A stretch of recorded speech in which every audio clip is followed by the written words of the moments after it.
Hi, it's Gary Chimes from Lake Washington Sports and Spine, and I got my baby-in-chief, Sam, here with me. And what I want to talk about is why COVID-19 is so exhausting. So I just have a few moments after having finished up some patients and have assumed some infant care. But one of the things to think about is with COVID-19 has to do with the use of the cortical brain, which is the main adult brain.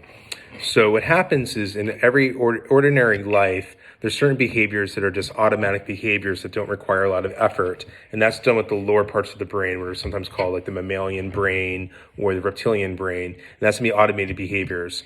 And then the cortical brain, which is the human brain on the top, is going to be the part that's involved with more complicated decisions.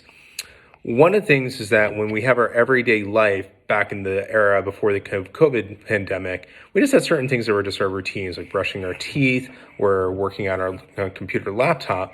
And all of a sudden, you have these new permutations that are added. So things that were automatic behaviors are now things that require more cortical activity. And what happens is when you use the cortical activity, it's more exhausting for the brain. It requires more energy. And what I'm finding with talking to a lot of patients during the COVID pandemic is they just find themselves wiped out and more exhausted than before. And the reason is that they're using that cortical brain more than they used to. One of my favorite examples of this is with singing songs. So if you sing a song that you know well, like Happy Birthday or Rainbow Connection or any song that you might sing a lot, you can often just start the first few words and then you can just start engaging in other activities as you're singing because it's very automatic for you. Whereas if you're singing a song that's new to you, it actually requires more energy because you have to use your cortical brain to do it. And that's true for almost everything that you do. So the reason I bring it up is because I've been having a lot of patients who have been having a surprisingly high level of fatigue during COVID-19. And it may be related to the fact that they're having to do lots of behaviors that seemingly were automated before, but they have modifications. What's the solution to this? And the answer is routine.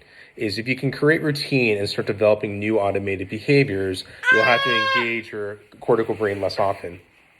So I don't recommend you doing what I'm doing by introducing an infant into it. I had a moment to do it, so I figured I'd get the video out.